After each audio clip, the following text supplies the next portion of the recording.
নিজের স্বভাব চরিত্রের মধ্যে ধারণ করে এবং সেটা যেন আমার সামনে যে আছে তার সামনে আমি তুলে ধরতে পারি। সুফি সেই যে নিজেকে চিনে, নিজেকে জানে, যার উপলব্ধি হয়েছে, আত্মবোধী হয়েছে, আত্মপরিচয় ঘটেছে, যিনি তার মহান রবের মাঝে ফানা ও বাকার মোকামে অবস্থান করেন, তিনি সুফি। সুফি, এই সুফিবাদ কখনোই নতুন বিষয় নয়।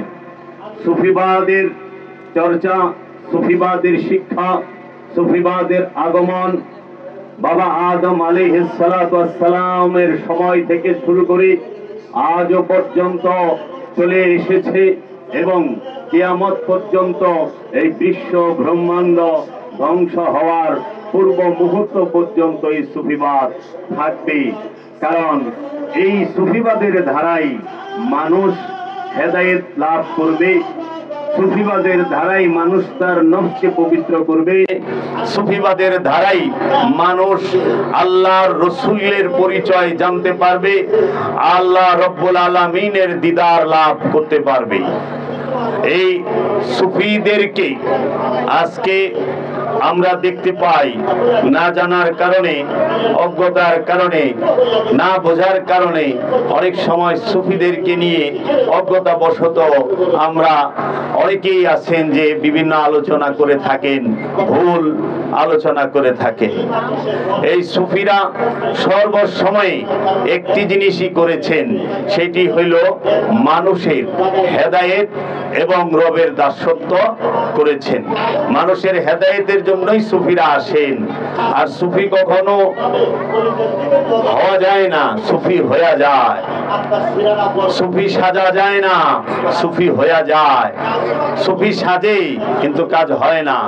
কারণ সুফি যে তার আদা, তার রং, তার ঢং, তার বলা, তার চলা 10-এর বাহিরে হয় 11-তে। সুফি কখনো 10-এর ভিতরে অবস্থান করে না। সুফি 11-র মধ্যে থাকে, 10-এর বাহিরে সুফি থাকে।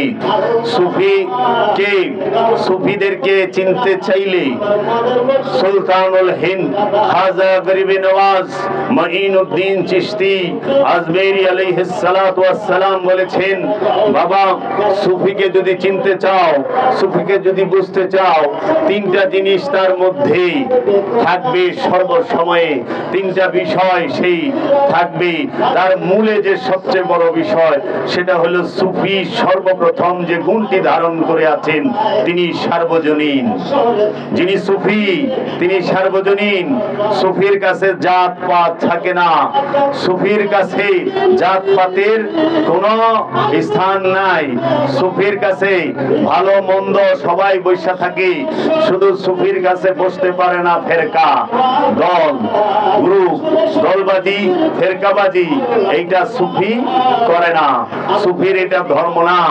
সুফিকে যদি তুলনা করার মতো যোগ্য বস্তু, যোগ্য কথা কোথাও নাই, তারপরেও সাধারণ মানুষকে বোঝার জন্য একটি কথা বলা যেতে পারে।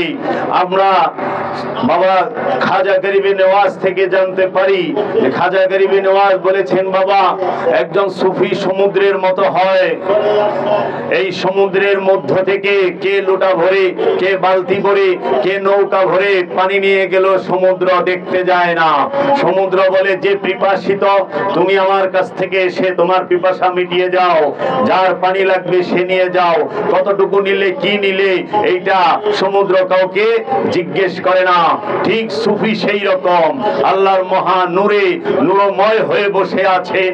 আল্লাহর মহা নূরের মধ্যে ফানা ও বাকার রাজ্যে আছেন, ফানা ও বাকার মধ্যে অবস্থান করেন।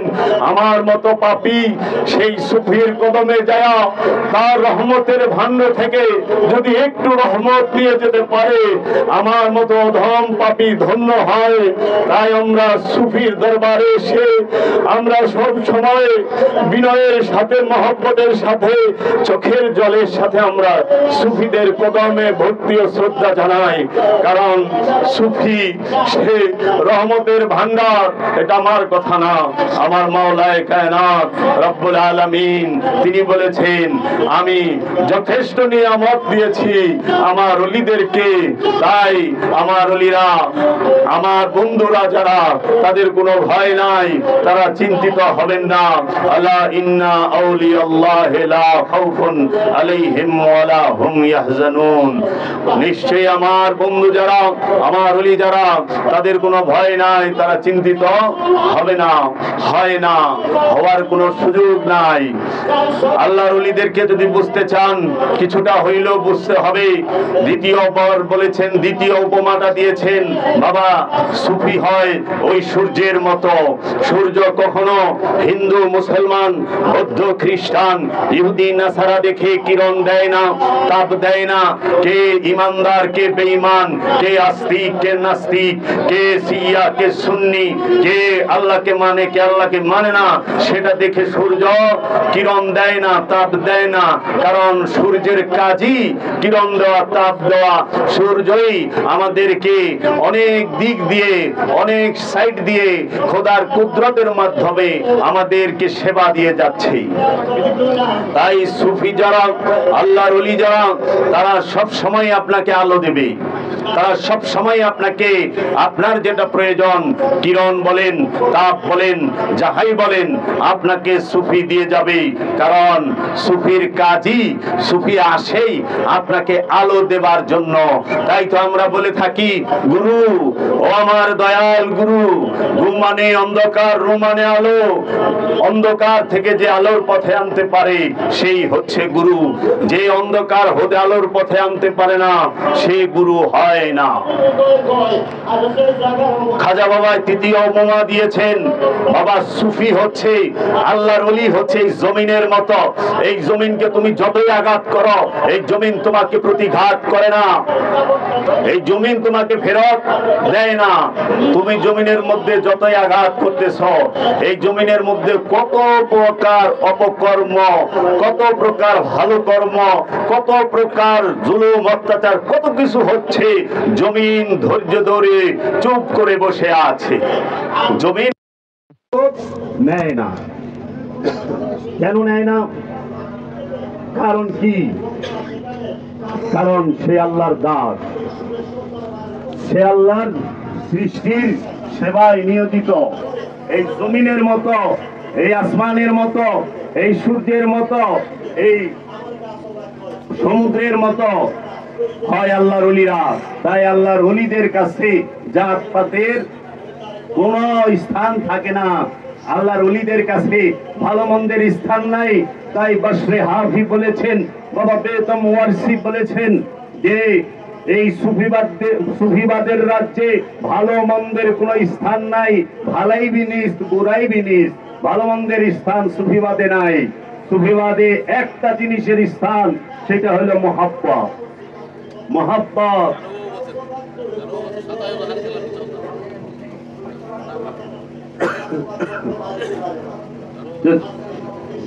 আমার দয়াল জানু বাবা বলেছেন, এ কথা লেখা চাই মসজিদ মন্দিরে প্রেম পাশে সমতুল্য মুমিনে কাফেরে। এ কথা লেখা চাই মসজিদ মন্দিরে প্রেম পাশে সমতুল্য মুমিনে কাফেরে। প্রেমের রাজ্যে মুমিন আর কাফের এক বরাবর। প্রেমের রাজ্যে উঁচা নিচা থাকে না, মহব্বতের রাজ্যে উঁচা নিচা থাকে না। এর জন্য যখন বন্ধু হয় তখন আর ছোট বড় নাই, তখন আর খালেক আর মাখলুক নাই। বন্ধু হাবিব, বন্ধু মানে সাদিক, বন্ধুরা আরবিতে বলে সাদিক। আর প্রিয়তম, প্রাণের চেয়ে প্রিয়, জীবনের চেয়েও প্রিয় যিনি, তিনি হচ্ছেন হাবিব। যিনি সমস্ত কিছুর ঊর্ধ্বে, তিনি হচ্ছেন হাবিব। যার প্রাধান্য সমস্ত কিছুর ঊর্ধ্বে, যার মর্জি, যার ইচ্ছা, যার আদা সব সময় গ্রহণযোগ্য, তিনি হাবিব। তাই আল্লাহ রসুলকে মুহাম্মদ সাল্লাল্লাহু আলাইহি ওয়াসাল্লামকে হাবিব আল্লাহ বলেছেন, আল্লাহর প্রিয় বলেছেন, আল্লাহর বন্ধু, বন্ধুর ঊর্ধ্বেও প্রিয়তম তিনি। তাই আল্লাহ আশিক, আল্লাহর হাবিব মাশরুক, সমস্ত নবীগণ আল্লাহর আশিক, আল্লাহ হইল সমস্ত নবীর মাশরুক। সকল নবীগণ আল্লাহর আশিক, আল্লাহ হচ্ছে সকল নবী রাসূলগণের মাশরুক রব্বুল আলামিন। আর মুহাম্মদ সাল্লাল্লাহু আলাইহি ওয়াসাল্লামের বেলায় আল্লাহ নিজে আশিক, মহানবী তার মাশরুক। আল্লাহ নিজে সব সময় মহানবীর দিকে খেয়াল রাখেন, তাকায়া থাকেন। যেহেতু ওইটা বলতে পারবো না, আল্লাহর হাবিব শরীর মুবারকে চাদর গায়ে দিয়েছেন। আল্লাহ বলতেছেন, ইয়া আইয়ুহাল মুদাসসির, হে চাদরে ঢাকা। এই আশিক যারা, আমার মহানবীর আশিক সমস্ত আওলাদে রসুল, আলে রসুল, আলে বায়াত, সমস্ত আউলিয়ায়ে কেরাম, আল্লাহ রব্বুল আলামিন নিজে রসুলের আশিক। এই রসুলই, এই রসুল থেকেই, এই মহানবী মুহাম্মদ সাল্লাল্লাহু আলাইহি ওয়াসাল্লাম থেকেই নবুয়তের আগমন, রিসালাতের আগমন, বেলায়েতের আগমন, আবদিয়াতের আগমন। আল্লাহর রসুল থেকেই ওলি আসে, আল্লাহর রসুল থেকেই আব্দুহু আসে। আব্দুহুর রূপটি হচ্ছে মহানবীর হাকিকি রূপ। যিনি খিজির তিনি মুহাম্মদ। কারণ কোরআনে খিজির শব্দটা নাই, সারা কোরআনে খিজির শব্দটা নাই। খিজির শব্দটা হলো ফার্সি, আরবিতে আছে আবদিহি।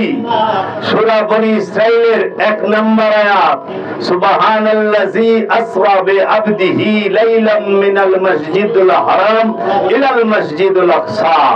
আল্লাহ রাব্বুল আলামিন শবে মেরাজের রাতে মসজিদুল হেরেম থেকে মসজিদুল আকসা পর্যন্ত তার আব্দুহুকে ভ্রমণ করাইলেন।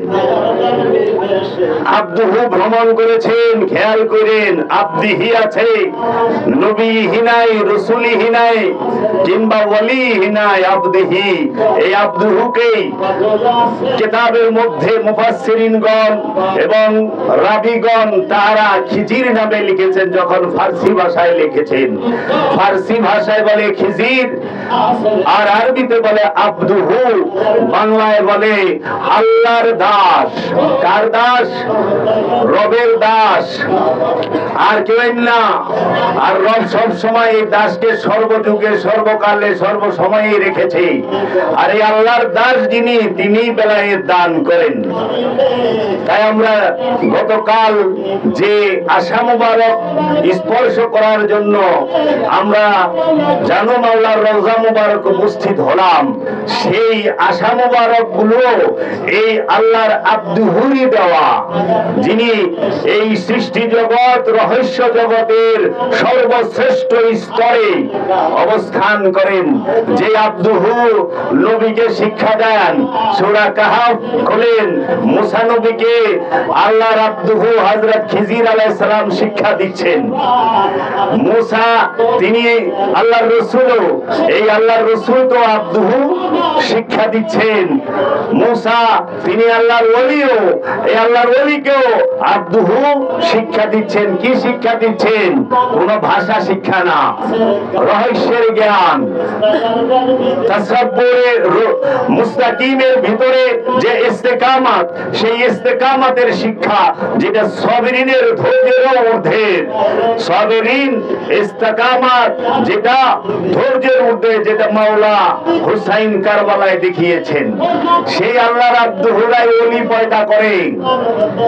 আবার এই সুরেশ্বরের মাটিতে বাবা জান শরীফ শাহ সুরেশ্বরী আল্লাহর সর্বশ্রেষ্ঠ একজন আব্দুহু।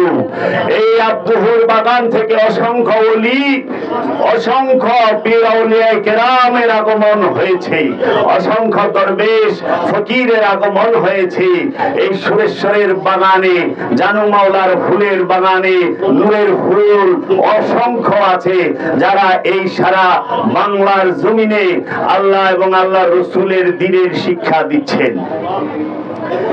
এখন বর্তমান সমাজে এই আল্লাহর ওলিদের কোনো ভুল ত্রুটি পাওয়া যায় না। আল্লাহর ওলিরা ভুল ত্রুটির মধ্যে থাকে না। আল্লাহর ওলি সেই যে খান্নাস রূপী শয়তান মুক্ত, যিনি খান্নাস রূপী শয়তান মুক্ত, সেই নফস ভুল করে না, সেই নফস আনন্দ করেই।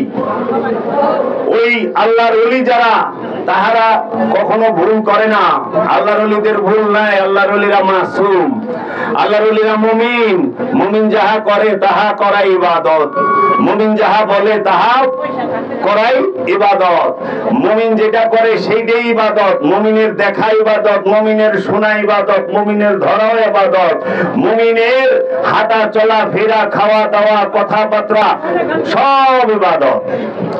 তাই বাবা কবির আহমদকে তার সময়ের একজন লোক বলতেছিলেন, কবিরা তোমারে তো কখনো মসজিদে যায় নামাজ পড়তে দেখি না, তুমি তো খালি কাপড়ই শিলাও দেখি, তোমার তো মসজিদে দেখলাম না। তখন বাবা কবির আহমদ বলেন, কবির যে কাপড় শিলায়, কাপড় শিলানটাও কবিরের লেগে ইবাদত। কারণ কবির এখন বাবা কবির আহমদ সেই স্থানে নাই, তার উন্নতি অনেক ঊর্ধ্বে হয়েছে। তিনি এখন মুমিনের মধ্যে আছেন, তার চলাফেরা সবই ইবাদত। তাই এই মুমিনদের, এই আল্লাহর ওলিদেরকে নিয়ে ষড়যন্ত্র চলতেছে, গভীর ষড়যন্ত্র।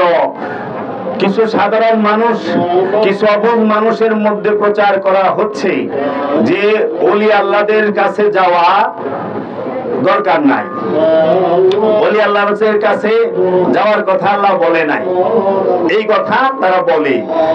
এবং ওলি আল্লাহরা কারো কোনো উপকার করতে পারে না, এইটাও তারা বলে। ওলি আল্লাহরা তারা আপনার হেদায়েতের মালিক না, এই কথাটাও বলে।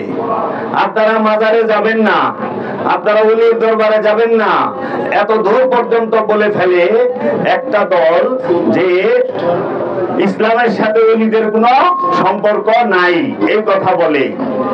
আবার উপমা দেখাইতে যায়, কেউ বলে যে মহাসমুদ্রের মধ্যে একটা সাঁতার জাননেওয়ালা না জানা ব্যক্তি যেরকম অসহায়, কিয়ামতের মাঠে, হাসরের মাঠে নাকি বলে আল্লাহর ওলিরাও এরকম অসহায়। আবার কেউ এরকম বলে যে ঘোড়ার সাথে যেরকম ঘোড়ার ডিমের কোনো সম্পর্ক নাই, সেরকম এই সুফিবাদের সম্পর্কটাও ইসলামের সাথে নাই। বড় বড় তাদের স্টেজে লক্ষ লক্ষ লোক থাকে। আমি ছোটখাটো মানুষ নিয়ে কথা বলি না, কারণ একটা গুরুত্বপূর্ণ মানুষ যখন কথা বলে তার কথাটার অনুসরণ অনেকেই করে। তো ভুল তথ্য দিলে এটা তো সর্বনাশের কারণ। আপনি আজকে যে কোনো অজ্ঞাত কারণে ভুল একটা তথ্য মানুষকে দিলে, ওই মানুষটা সারা জীবনে ভুল তথ্যটা লালন করবে এবং মেনে চলবে। তাহলে আমি একটা মানুষকে যদি গুমরাহ করি, এই দায়ভার কে নেবে? তো কাজেই এই আল্লাহর ওলিদেরকে কি কি আছে সেটা আল্লাহ কি বলছে। আল্লাহ রাব্বুল আলামিন বলেছেন যে আমি প্রত্যেক জাতিতে, প্রত্যেক ভাষায় আমি রাসূল প্রেরণ করি, ওই জাতির, ওই ভাষার মানুষের হেদায়েতের জন্য, যেন আল্লাহর নিদর্শনগুলো বলতে পারে। এই ওলি আল্লাহরা বাংলার জমিনে, এই বাংলার মাটিতে আল্লাহর ওলিরা ইসলামের দাওয়াত এনেছে, আত্মসমর্পণের দাওয়াত এনেছে, আত্মশুদ্ধির দাওয়াত এনেছে এবং মানুষকে আত্মসমর্পণ করিয়েছে, আত্মশুদ্ধি করিয়েছে। আজ থেকে প্রায় 800 বছরের উপরে বাবা শাহজালাল এই বাংলার জমিনে ইসলাম প্রচার করেছেন, মুসলমান বানিয়েছেন। বাবা শাহ কোরআন, খান জাহান আলী, বাবা কমরউদ্দিন রুমি রহমতুল্লাহ আলাইহি, ইনারা সবাই, এবং আজ থেকে প্রায় 150 বছরের কাছাকাছি 4 নম্বর পুরুষ দীপু বাবাজান শরীফ শাহ সুরেশ্বরী, এই 150 বছরের কাছাকাছি এই সুরেশ্বরের জমিনে দিনের দাওয়াত কিন্তু জানবাউলাই দিয়েছেন। দিনের দাওয়াত জানবাউলা দিয়েছেন কোন সময়? যখন কোন কোরআনের বাংলা অনুবাদ ছিল না, তখন কোরআনের বাণী মানুষকে জানমাওলা বলেছেন। আপনি দেখেন বাংলাদেশে 1971 সালে মুক্তিযুদ্ধ হয়, মুক্তিযুদ্ধের আগে বাংলাদেশে বাংলা ভাষায় কোন কোরআনের অনুবাদ ছিল না, ছিল না। বাংলার জমিনে কোরআনের বাংলা অর্থ অনুবাদ করেন প্রথম যিনি, তিনি হলেন হিন্দু ধর্মের অনুসারী ভাই গিরিশচন্দ্র সেন, নরসিংদীর ছেলে। কিন্তু বাবাজান শরীফ শাহ সুরেশ্বরী এই 1971 না, প্রায় 150 বছর আগে থেকে কোরআনের বাণীগুলো বলেছেন। আপনারা বাবা জান শরীফ শাহ সুরেশ্বরীর মাতাউল উলুম কিতাব, নূরে হকগঞ্জের নূর কিতাব, কলকি অবতার কিতাব, সফিনায়ে সফর কিতাবগুলো পড়ে দেখেন যে বাবা জান শরীফ শাহ সুরেশ্বরী কি শিক্ষা দিয়েছেন, কি বলেছেন। নূরে হকে হক আছে, হক চির আগে, পারো যদি ইবাদত করো শেষ ভাগে, না চিনিয়া ইবাদত করিবে কাহার, ভোটের বন্দিগি হবে হবে না খোদার, না বলো খোদার নাম, না বলো রসুল, এক নামে পীর মুখে বোলাও কেবল, তব জন্য পীর যদি করে আরাধন, তবেই তো সন্তুষ্ট হবে প্রভু নিরঞ্জন। ভক্তিতেই সিদ্ধ হবে মনের বাসনা, ভক্তিতেই পূর্ণ হবে নানা উপাসনা, ভক্তিতেই তৃণকূটা হইবে পর্বত, ভক্তিতেই দূরে যাবে মনের কল্পত। পীর যদি ঘাস হয় ভক্তি করো তাই, ঘাসে ভক্তি পাবে মুক্তি, যাবে না বৃথায়। তাহলে পরে এই যে কথাগুলো বাণীগুলো জান শরীফ বাবাজান বলেছেন, এই কথা এই বাণীর মধ্যে আমরা হেদায়েতের বার্তা খুঁজে পাই, আমরা হেদায়েতের বার্তা দেখি।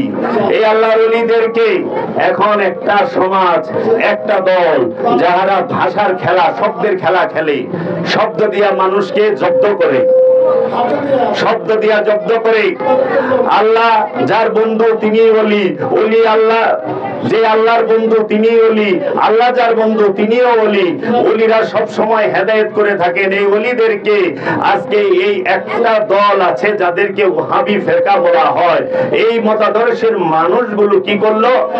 আল্লাহর ওলিদেরকে হেয় করার জন্য, আল্লাহর ওলিদের কাছ থেকে মানুষ যেন মুখ ফিরিয়ে নেয়, তাদের থেকে যেন রিটার্ন হয়ে যায়, তার জন্য তারা একটা কৌশল অবলম্বন করলো, একটা অপকৌশল অবলম্বন করলো, মানুষকে ধোঁকা দেবার চেষ্টা করলো। কারণ সাধারণ মানুষ অত জ্ঞান গবেষণা করে না, মনে করে যে লম্বা দাড়ি আছে, মাথায় টুপি আছে, মনে হয় ভালো সত্য কথাই কইতেছে, কিন্তু এর আড়ালেও যে মিথ্যা কথাও বলে সেটা মানুষ বুঝতে পারে না প্রথমে। এই সমস্ত কুচক্রী মহলেরা তারা একটা সূক্ষ্ম ষড়যন্ত্র করে কোরআন দিয়ে, কোরআনের আয়াত দিয়ে, কোরআনের মধ্যে কি আছে? নবী শব্দটি কোরআনে আছে, রসুল শব্দটি কোরআনে আছে, ওলি শব্দটি কোরআনে আছে, শায়েখ শব্দটি কোরআনে আছে, মুর্শিদ শব্দটি কোরআনে আছে, ফকির শব্দটি কোরআনে আছে, আউলিয়া শব্দটি কোরআনে আছে, আব্দুহু শব্দটি কোরআনের মধ্যে আছে, আম্বিয়া শব্দটিও কোরআনের মধ্যে আছে, মুরসালিন শব্দটিও কোরআনের মধ্যে আছে। এই তার বিপরীতে অপোজিটে আবার আছে কি? শয়তান শব্দটি কোরআনে আছে, ইবলিস শব্দটি কোরআনে আছে, মারদুদ শব্দটি কোরআনে আছে, খান্নাস শব্দটি কোরআনে আছে, জিদ শব্দটি কোরআনে আছে, তাগুত শব্দটি কোরআনে আছে, মিন দুনিল্লাহ শব্দটি কোরআনের মধ্যে আছে, কাফের শব্দটি কোরআনে আছে, মুনাফিক শব্দটি কোরআনে আছে, মুরতাদ এই মুশরিক শব্দটি কোরআনে আছে। এখন মূর্তি, যেটাকে মূর্তি বলা হয়, এই মূর্তি আরবি অনেকগুলো, তার মধ্যে তারা মূর্তি বলতে মিন দুনিল্লাহকে বোঝায়। মিন দুনিল্লাহ মানে হচ্ছে আল্লাহকে ছাড়া, আল্লাহর বাহিরে, আল্লাহর বাহিরে। মিন দুনিল্লাহ শব্দটা কোরআনে অনেকবার এসেছে। এখন এই অপকৌশল যারা করে, এই ওহাবি ফিরকার এই যে আলেমরা, তারা কি করে? এই মিন দুনিল্লাহ, যতটি মিন দুনিল্লাহর আয়াত আছে কোরআনুল মাজিদের মধ্যে, মধ্যে যতগুলো মিন দুনিল্লাহর আয়াত আছে, জিবদের উপরে আয়াত আছে, তাগুতের উপরে আয়াত আছে, কুফরের উপরে আয়াত আছে, সব আয়াতগুলো কি করে তারা আল্লাহর ওলি, আল্লাহর নবী রাসূলদের উপরে সেট করে দেয়। নাউজুবিল্লাহ মিন যালিক। আল্লাহর ওলিদেরকে আল্লাহর নবীদের উপরে সেট করে যে মূর্তি পূজা করা আর মাজারে যাওয়া একই কথা, এই কথা বলে। নাউজুবিল্লাহ মিন যালিক। মূর্তি কি? মূর্তি বাঁশ মাটি দিয়ে বানানো হয়, মূর্তি পাথর দিয়ে বানানো হয়, মূর্তি সিরামিক্সের তৈরি হয়, মূর্তি প্লাস্টিকেরও হয়। আচ্ছা, আল্লাহর ওলি কোনদিন মাটির হয়? মূর্তি কে বানায়? মানুষে বানায়। আল্লাহর ওলি মানুষে বানায়? মানুষ আল্লাহর ওলি বানাইতে পারে? আল্লাহর ওলি আল্লাহর ওলি বানায়। আল্লাহ নিজে আল্লাহর ওলি বানায়। আল্লাহ বানায় আল্লাহর ওলি, আর মানুষ বানায় মাটি তৈরি মূর্তি, পাথরের তৈরি মূর্তি। তাই ইব্রাহিম নবী তার চাচাকে বলেছিলেন, হে আমার চাচা, হে আমার চাচা, তুমি যারে নিজে বানাও তার পূজা তুমি করো কেন? তুমি নিজ হাতে হাতুর শ্রেণী দিয়া কাইটা পাথরের যে মূর্তি বানাও সেইটার পূজা তুমি করো কেন? খেয়াল করেন কথা, ওই আয়াতটাই না ওলির উপরে লাগায় দেয় যে দেখেন ইব্রাহিম নবী কইছে, হ্যাঁ তোমরা যারে বানাও তার পূজা করো কেন? আল্লাহ ছাড়া অন্যের পূজা করে না। আরে মূর্তি বানায় মানুষ আর ওলি বানায় আল্লাহ। মানুষ ওলি বানাইতে পারে? তাহলে সেই আয়াত যদি ওলির উপরে সেট করে তাহলে ষড়যন্ত্র হয় না? এটাই তো সূক্ষ্ম ষড়যন্ত্র, যে মিন দুনিল্লাহর আয়াত আইনা ওলি আল্লাহর উপরে সেট করে, মিন দুনিল্লাহর আয়াত আইনা নবী আল্লাহর উপরে সেট করে, মিন দুনিল্লাহর আয়াত আইনা রাসূল আল্লাহর উপরে সেট করে, মিন দুনিল্লাহর আয়াতগুলো আইনা তাহারা এই আব্দুহুর আল্লাহর দাসের উপরে সেট করে দেয়। মিন দুনিল্লাহ মানে আল্লাহর বাহিরে। বলেন তো আল্লাহর ওলি কি আল্লাহর বাহিরে? আল্লাহর ওলি আল্লাহর মধ্যে, আল্লাহ আল্লাহর ওলির মধ্যেই অবস্থান করে, আর ওলি আল্লাহর মধ্যেই অবস্থান করে। আল্লাহর বন্ধু যিনি তিনি ওলি। তো কাজেই এই মিন দুনিল্লাহর আয়াত সেট করে।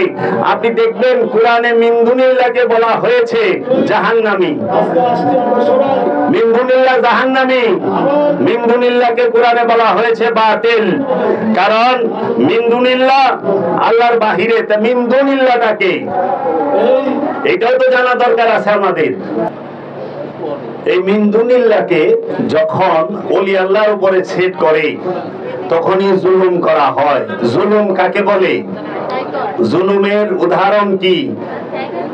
জুলুম হচ্ছে যে জিনিসটা যে স্থানের অধিকারী সেই জিনিসটাকে যদি সেই স্থানে না রাখা হয়, তার থেকে নিচের স্থানে রাখা হয়, এইটাই জুলুম। অথবা তার থেকে সরায় রাখা হয়, সেইটাই জুলুম। বোঝার জন্য বলি, যেরকম এই মাথার টুপিটা, এই মাথার টুপি এটাকে যদি পায়ের নিচে রাখেন টুপির জন্য জুলুম, কারণ টুপি থাকে মাথায়, পায়ের নিচের জিনিস টুপি না। আবার আপনি যদি পায়ের নিচে যে জুতাটা থাকে সেই জুতাটাকে মাথায় রাখেন তাহলে পরে মাথার জন্য জুলুম। কেন? জুতার স্থান মাথায় না, পায়ের তলায়, আর টুপির স্থান পায়ের তলায় না, মাথার মধ্যে। এর জন্য যে জিনিস যে স্থানে থাকার যোগ্য, যে স্থানে থাকার তার অধিকার, সেই স্থান থেকে সরানোটাই জুলুম। তাই আজকে আল্লাহর ওলিরা সম্মানিত। আল্লাহ নিজে বলছেন ইজ্জত একমাত্র আল্লাহ রব্বুল আলামিনের, আল্লাহর রসুলদের এবং আল্লাহর মুমিনগণদের। এছাড়া অন্য কারো ইজ্জত নাই। ওইটা আমরা নিজে নিজে ইজ্জত মনে করি, আমি খুব টাকাওয়ালা, আমি ইজ্জতি মানুষ। কিন্তু আল্লাহর কাছে ইজ্জত হইল আল্লাহ রব্বুল আলামিনের, আল্লাহর রসুলগণের এবং আল্লাহর যারা মুমিন বান্দা তাদের। এর জন্য দেখেন আল্লাহর ওলি বাবা জান শরীফ শাহ সুরেশ্বরী কোরআনের যে বাণী, ফাজকুরুনি আযকুরুকুম ওয়াশকুরুলি ওয়ালা তাকফুরুন, তুমি আমাকে একা ডাকো, আমরা সকলে মিলে তোমাকে ডাকবো। ফাজকুরুনি, এই আল্লাহ নিজে বললেন একা ডাকো, আমাকে ডাকো, আমিও তোমাকে ডাকবো। জানো বাবায় রবকে একা ডাকছে, আর এই সারা বাংলার জমিনে, এই তামাম পৃথিবীতে এই যে জানো বাবার আশেক প্রেমিকদেরকে নিয়া, আল্লাহর ফেরেশতাদেরকে নিয়া রবে নিজে জানু মাওলার কে আমাদেরকে দিয়ে ডাকাইতেছে। আমরা ডাকি না ইয়া বাবা জানু, ইয়া বাবা জানু? তাহলে জানু বাবা রবের জিকির করছে, আর আমরা জানু বাবার জিকির করি, কারণ জানু বাবার মাধ্যমে আমরা আল্লাহরে পাবো। জানু বাবা মাধ্যম ছাড়া আল্লাহকে পাওয়া যাবে না। কোনো কিছু মাধ্যম ছাড়া হয় না, হওয়ার সুযোগ নাই, কোনো কিছুই না। আপনি সুস্থ থাকতে চান, তাও মাধ্যম লাগবে, সেই মাধ্যমটি ডাক্তার, আবার সেই মাধ্যমটি ঔষধ। আপনি জ্ঞান অর্জন করতে চান, গুরু লাগবে, এবং শুধু গুরু হইলেই হবে না, একটি পুস্তকও লাগবে, আবার একটি বিদ্যালয়ও লাগবে। তো উসিলা ছাড়া তো বিদ্যা অর্জন করা যায় না, উসিলা ছাড়া সুস্থ থাকা যায় না, উসিলা ছাড়া খাবার খাওয়া যায় না, উসিলা ছাড়া জন্ম নেওয়া যায় না, উসিলা ছাড়া মরণ হয়। মরবেন তাও তো আজরাইলের উসিলায়, নিজের ইচ্ছাতে মরা পারবেন না? পারবেন? নিজে নিজে মরে গেলাম। এখন অনেকে আছে না, একটা গল্প শুনছিলাম, একজনের মনের দুঃখ আত্মহত্যা করতে গেছে, রেল লাইনের মধ্যে শুয়া করছে। এখন কি করছে, রেলে আয়া আপনার দুই হাত আর দুই পাও কেটে লেগে গেছে, গা বাইচা রয়েছে, মরে নাই। আমরা অনেকে ঢাকার মধ্যে দেখি যে দুই হাত নাই, দুই পাও নাই, কিন্তু সে জীবিত। তো মরে গেছে, কারণ হ্যাঁ ইচ্ছা করে মরতে গেছে, তো মরে না, তার লেখা হয় নাই। কিন্তু শিক্ষাটা দিবার লেগে দুইটা পাও গেছে গা, দুইটা হাতও গেছে গা। তো কাজেই বাবা নিজে ইচ্ছা করে মৃত্যু বরণ করা যায় না, ওইটাও উসিলা লাগবো। এমন কোন জিনিস নাই যে উসিলা লাগবো না। আর এই উসিলা যে আল্লাহর ওলিরা, তাদের বিরুদ্ধে ওহাবিরা দাঁড়ায় কেন?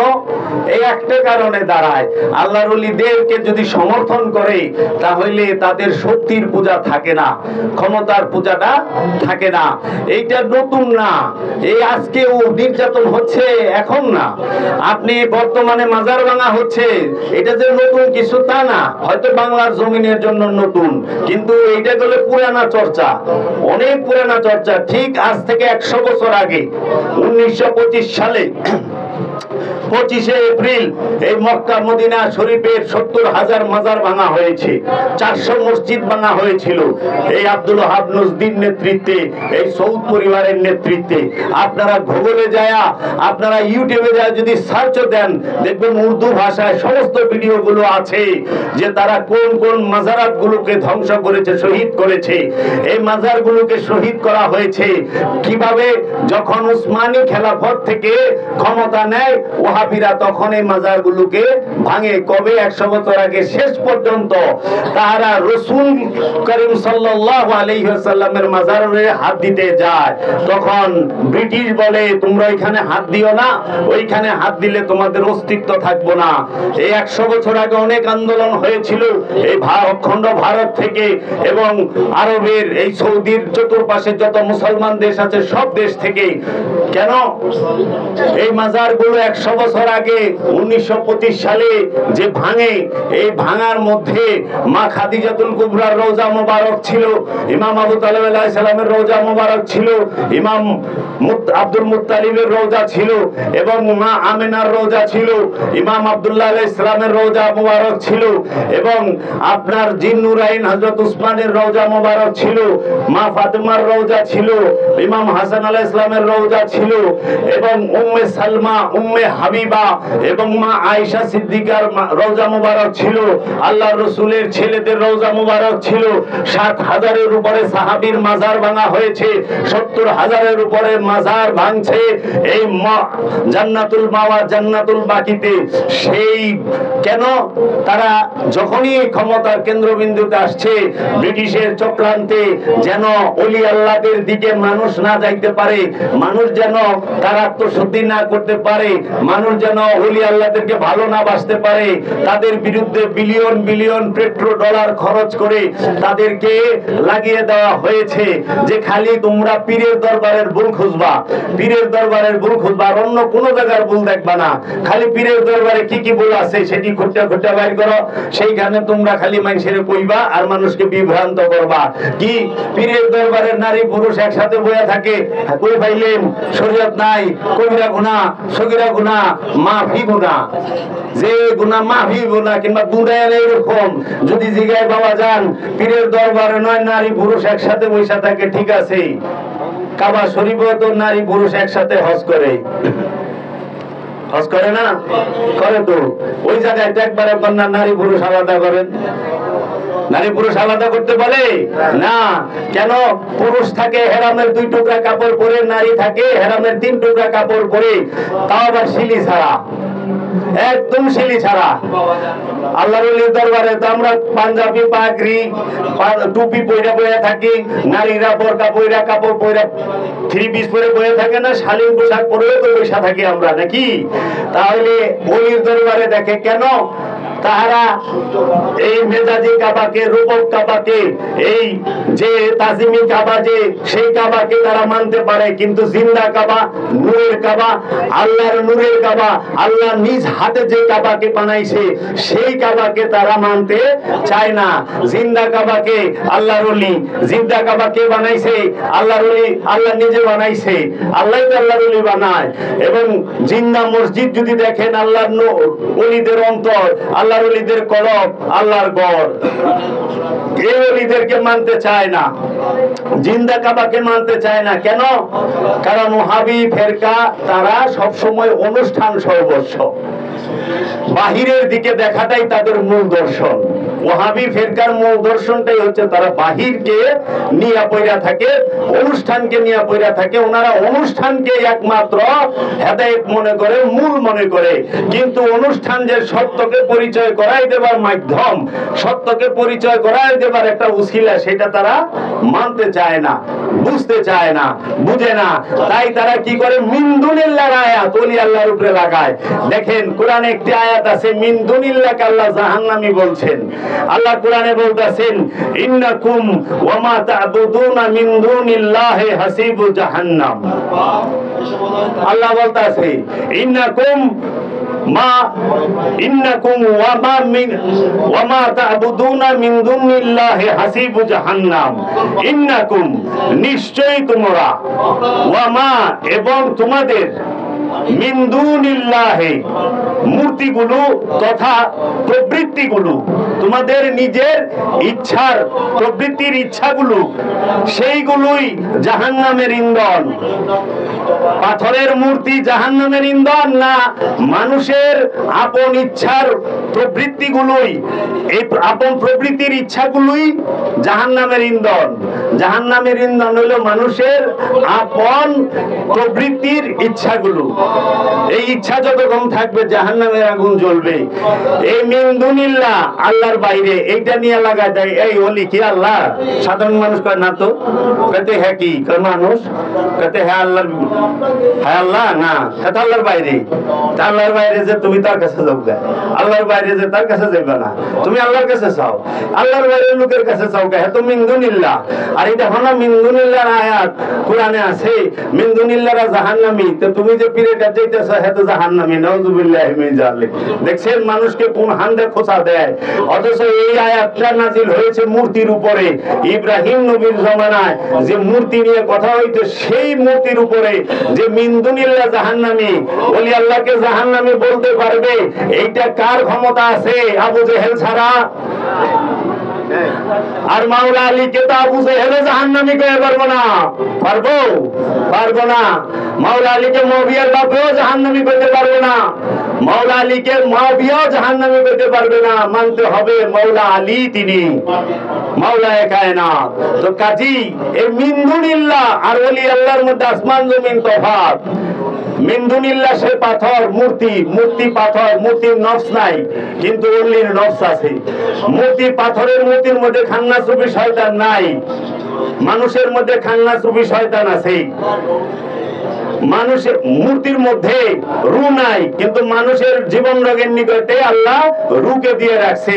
তাইলে যার নফস আছে, যার মধ্যে খান্নাস আছে, যার নফসের নিকটে রু আছে, তিনি হলো মানুষ। আর যার নফস আছে এবং এই নফস আল্লাহর মহানূরের মাঝে, রুহের মাঝে ফানা ও বাঁকা হয়েছে, তিনি হলো আল্লাহর ওলি। আল্লাহর ওলিদের মধ্যে শয়তান থাকে না, আল্লাহ থাকে। রূহ যখন প্রকাশ হয় তখনই তিনি রব। এই রব রূপে নফসকে দেখা দেয় আল্লাহ। তখনই আল্লাহ বলছেন যে আমি তোমার নিকটে অবস্থান করি, তুমি কি আমারে দেখো না? তাহলে জাহান্নামী আল্লাহর বাহিরে যে সে, আল্লাহর বাহিরে কে? লোভ। লোভ হলো সবচেয়ে বড় মূর্তি। আল্লাহর ভিতরে লোভ আছে, ওলির ভিতরে লোভ আছে, মানুষের ভিতরে লোভ আছে, আর ওহাবির ভিতরে লোভ আছে ক্ষমতায় যাওয়ানের। এর জন্য ওহাবি সে সৌদি আরবের ভিতরে যে মতবাদটা প্রচার করেছেন এবং অখণ্ড ভারতবর্ষে তার ভিতরের যে আকাঙ্ক্ষা, লোভ, সেইটাই মূর্তি, ওইটাই মিন্দুনিল্লাহ। আর ওই মূর্তির কারণেই সে অস্থির, সে জাহান্নামী। ওলি আল্লাহরা মিন্দুনিল্লাহরা কখনোই এক না। মিন্দুনিল্লাহর ওলি আল্লাহ সম্পূর্ণ ভিন্ন। ওলিকে আল্লাহ সৃষ্টি করছেন, ওলিকে আল্লাহ বানাইছেন। আর মিন্দুনিল্লাহ সে আল্লাহ বানায় নাই, সেটা হলো আপন প্রবৃত্তির ইচ্ছা, সে নিজে নিজেই পয়দা হয়। যেরকম আপনি দেখবেন ক্ষেত বুনছেন, ক্ষেতের মধ্যে শাক লাগাইছেন, লাল শাক বুনছেন, দেখবেন যে ঘাস উঠছে, ঘাসের ঠেলায় লাল শাকই দেখা যায় না। অনেক করবেন হাল চাষ করি সার সুর ছিটাইয়া আমি বাইসা বইসা বুনলাম, শাক হইল ঘাস, ঘাস তো বুনি নাই, ঘাস হইল গ্যাস, শাক সে নেব বুনছি শাক, বীজ ছিটাইছি শাকের, ঘাস হইল গ্যাস। ঘাস হইতে বুনন লাগে না, আগাছাই নেই গজায়। এই লোভ, হিংসা এটা মানবীয় প্রবৃত্তির অংশ, কিন্তু এই নূর মানবীয় প্রবৃত্তির না, এটা নূরে তাজাল্লা, এটা ওলির তরফ থেকে আসে, নবীর তরফ থেকে আসে, রসুলের তরফ থেকে আসে, রবের তরফ থেকে আসে। এর জন্য ওলি আল্লাহর মিন্দুনিল্লাহ কখনোই এক না। মিন্দুনিল্লাহ সে জাহান্নামী, ওলি আল্লাহ সে আল্লাহর বন্ধু, ওলি আল্লাহ সে মুমিন, ওলি আল্লাহ সে রেহনুমা, ওলি আল্লাহ সে কেবলা, ওলি আল্লাহ সে কাবা, ওলি আল্লাহ সে জিন্দা কোরআন, ওলি আল্লাহ সে জিন্দা কিতাব, ওলি আল্লাহ হাকিকি কিতাব, ওলি আল্লাহ ভাষার কিতাব না, হাকিকি কিতাব, নূরের কিতাব, আক্ষর কালির ভাষার কিতাব ওলি আল্লাহরা না। আল্লাহর ওলিরা হচ্ছে নূরের কিতাব, যেই কিতাব পাঠ করলে আল্লাহর খবর জানা যায়, নিজের খবর জানা যায়। কিন্তু অনেক বই পড়ছেন, অনেক ইজমা কিয়াস হাদিস পড়ছেন, কিন্তু আপনি নিজের খবর পাইবেন না। তাই এই ওলি আল্লাহকে মিন্দুনিল্লাহর দোহাই দিয়া মাজারগুলো ভাঙতে চায় যে মিন্দুনিল্লাহ রাখবো না, আমরা শিরক রাখবো না। মাজারে যাওয়া বলে শিরক, আরে মাজারে যাওয়া হলো শিরক পারাস্তি। মাজারে গেলে শিরক হয় না, শিরক শিকান, শিরককে খণ্ডন করা হয়। কারণ শিরক সে যে কয় মাজারে যাওয়া শিরক, হ্যাঁ নিজে শিরকে ডুবে রয়েছে। মাজারে যাওয়া শিরক না, শয়তানের লগে বসবাস করা হইলো শিরক। খান্নাস রূপী শয়তানকে কোলাবের মধ্যে রাখা শিরক, খান্নাস রূপী শয়তানকে নফসের সাথে মিশিয়ে রাখার নাম শিরক, খান্নাসের সাথে দুই হয়ে থাকে, দুই হয়ে অবস্থান করার নাম শিরক। এর জন্য মাজারে যাওয়া এবং মাজারকে তাজিম করা, মাজারকে ইজ্জত করা, মাজারকে সম্মান করা, মাজারের নজর এবং নিয়াজ করা, এবং মাজারের আল্লাহর ওলিদেরকে তাদের মাজারকে প্রতিষ্ঠিত করার কথা কোরআনের ভিতরেও বলা রয়েছে। সূরা কাহাফের 21 নম্বর আয়াত পড়বেন। সূরা কাহাফের 21 নম্বর আয়াত আল্লাহ বলতেছে যে তাহাদের কবরগুলোর উপর স্মৃতিসৌধ নির্মাণ করো। কেউ লিখছেন অনুবাদক একটি মহল নির্মাণ করো, একটি ঘর নির্মাণ করো। ও বাবা, এই যে মাজারের উপরে যে আমরা গম্বুজ দিয়া ওয়াল করে সুন্দর করে সাজাই, এটা তো সূরা কাহাফের 21 নম্বরের আয়াতের কথা। তো যে কোরআন মানলো না, যে কোরআন জানলো না, সে কোরআনের বিরুদ্ধে কথা কইল। সূরা কাহাফের 21 নম্বর আয়াত খুলেন, আপনারা পড়েন, পড়ে দেখবেন এক এক অনুবাদক কেউ কইছে মহল নির্মাণ করা, কেউ লিখছে স্মৃতিসৌধ নির্মাণ করা, কেউ লিখছে যে আপনি এইখানে একটি ঘর নির্মাণ করেন। কেন? এইখানে যে কাহাফবাসীরা 309 বছর ঘুমাইছে, এইটা যেন মানুষ জানতে পারে, বুঝতে পারে, এই স্মৃতি চিহ্নটার যেন থাকে। আজকে যদি এই জান শরীফ শাহ সুরেশ্বরী মাওলানার যদি এই রওজায়ে আকদাসের উপরে, রওজা জানোয়ারের উপরে যদি আজকে এটাকে সংরক্ষণ করে না রাখা হতো, এটাকে যদি গম্বুজ দিয়ে সুন্দর করে হেফাজত করে না রাখা হতো, আমরা কিভাবে বুঝতাম যে এই স্থানেই বাবা জান শরীফ শাহ সুরেশ্বরী আরাম নিচ্ছেন এবং তিনি এইখানেই আছেন, তার দেহ মোবারকটা এইখানেই আছে। এর জন্য মাজার হওয়াতে আমরা বুঝতে পারি মাজার করার কথা কোরআনের ভিতরে সূরা কাহাফই আছে। এজন্য ওয়াহাবিরা সূরা কাহাফ জমের থেকে বেশি ডরা, জীবনও সূরা কাহাফের কথা কইব না। যদি সুফিবাদ শিখতে চান, সুফিবাদ জানতে চান, সূরা কাহাফ বারবার পড়বেন। যারা ওলি আল্লাহর মুরিদ তারা যেন সর্বসময়ে সর্বক্ষণ এই সূরা কাহাফকে পাঠ করে এবং সূরা কাহাফের অর্থটাকে পাঠ করে, সূরা কাহাফের যে ব্যাখ্যা সেইটা পাঠ করেন। আপনারা বাবা জাহাঙ্গীরের লিখিত কুরআনুল মাজিদের সূরা কাহাফের ব্যাখ্যাটা পড়ে দেখবেন, অসাধারণ বলেছেন। তারপরে এই ওয়াহাবিরা বলে যে এই ওলি আল্লাহরা নাকি বাতিল। এই কথাটা মিথ্যা, এই কথাটা মিথ্যা। ওলি আল্লাহরা বাতিল না, ওলি আল্লাহরাই হক। যারা ওলি আল্লাহদের বাতিল করে তারাই বাতিল। কোরআনের আয়াত দেখায় যালিকা বিআন্নাল্লাহু হুয়াল হক, এর অর্থ হলো নিশ্চয়ই আল্লাহ হচ্ছেন একমাত্র সত্য। ওয়া আন্না মা ইয়াদউনা মিন দুনিল্লাহি হুয়াল বাতিল, এবং তোমরা আল্লাহর বাহিরে যাহাদেরকে ডাকো তাহারা বাতিল মানে অগ্রহণযোগ্য। তা মানুষ আল্লাহর ওলিরে ডাকে না লোভেরে ডাকে? আল্লাহর ওলির জিকির কয়জনে করে?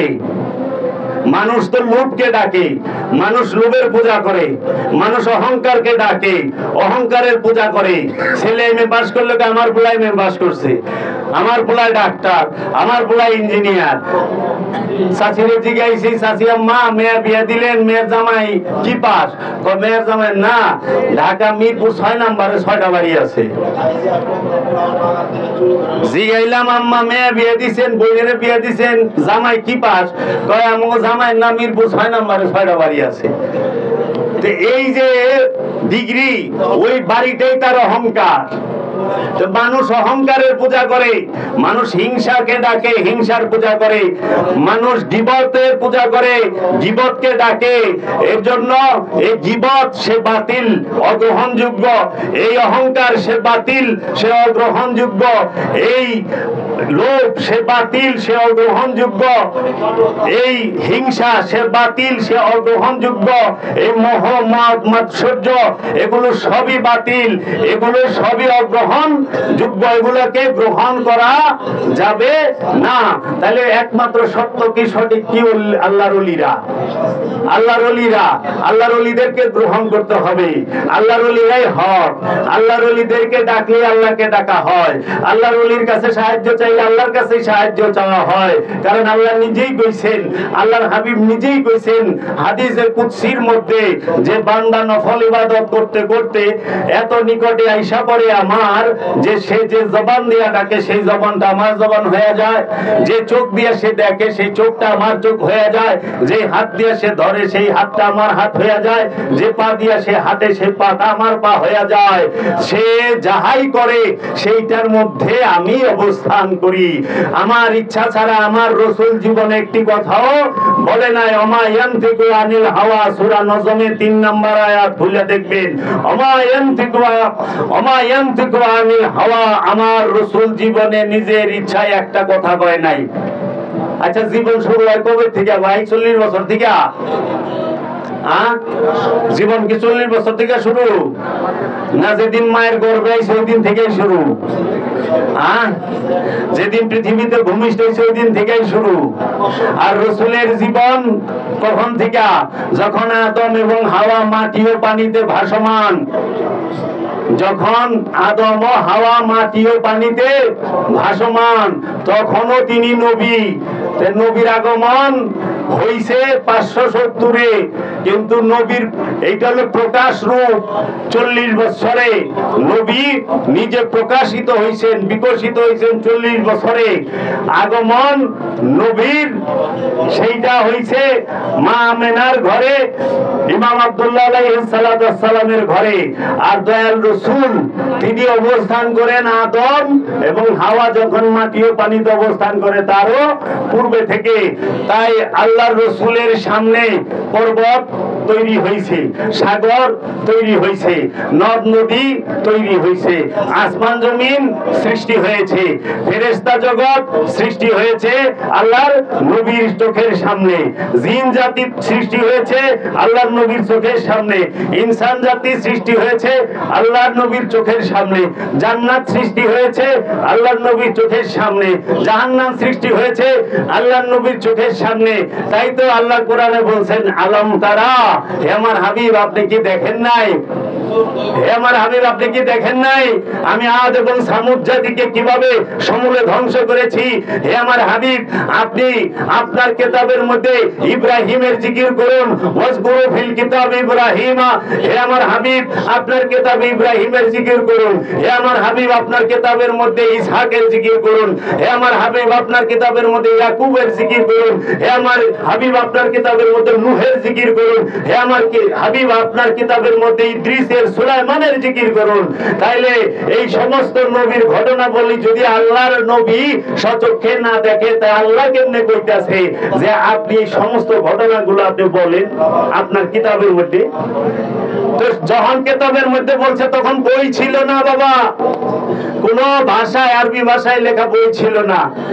এই মুসলমানদের সর্বপ্রথম ভাষার কালিতে এবং কাগজ কালির বাইন্ডিং এর মধ্যে সর্বপ্রথম যে কিতাবটি মেজাজি, রূপক, মেটাফরিক্যাল যে কিতাবটি সেটির নাম আল কোরআন। আল কোরআনের আগে তো কোনো কিতাব নাই, তাহলে সেই কিতাবটি লিখলো হযরত উসমান রাদিয়াল্লাহু তাআলা আনহু। তাহলে হযরত উসমান রাদিয়াল্লাহু তাআলা আনহুর আগে, ক্ষমতায় যাওয়ার আগে, রসুলের ওফাতের আগে পৃথিবীতে মুসলমানদের কোন কিতাব ছিল? মুসলমান ধর্মের কোন কিতাব ছিল না। তাহলে হযরত বেলাল কোন কিতাব পড়ে আল্লাহ রসুলের কাছে মুরিদ হয়েছে বাবা? আশিকে রাসূল হযরত বেলাল কোন কিতাব পড়েছিলেন? কোন কিতাবে জায়েজ না জায়েজ দেখেছিলেন? কোন কিতাবে শিরক হয় না বেদাত হয় দেখেছিলেন? আশিকে রাসূল হযরত বেলাল কোন কিতাব পড়ে আল্লাহর হাবিবের কাছে মুরিদ হইলেন? হযরত আবু বকর সিদ্দিক কোন কিতাব পড়ে রাসূলের কাছে মুরিদ হইলেন? হযরত উমর কোন কিতাব পড়ে রাসূলের কাছে মুরিদ হইলেন? সেই কিতাবটি নূরি কিতাব, সেই কিতাবটি আল্লাহর জাতে পাকের স্পষ্ট কিতাব। তাই আল্লাহ নিজে বলছে কাজ্জাকুম মিনাল্লাহ নূর ওয়া কিতাবুম মুবিন, তোমাদের রবের তরফ হইতে স্পষ্ট নূর এসেছে এবং স্পষ্ট কিতাব এসেছে, অস্পষ্ট না। আর আমার আপনার দেহের উপরে আলিফ লাম মিম যালিকাল কিতাব, আলিফ লাম মিম যালিকাল কিতাব, আলিফ লাম মিমটাই হচ্ছে কিতাব, ওইটাই হইল কিতাব। লা রাইবা ফি, ইহার মধ্যে কোনো সন্দেহ নাই। হুদাল লিল মুত্তাকিন, এটা মুত্তাকির জন্য হেদায়েত। এই কিতাব নূরি কিতাব।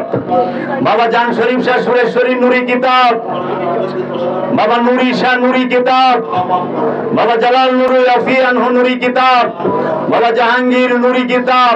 পৃথিবীতে যত ওলি আল্লাহ আছে সবাই নূরি কিতাব।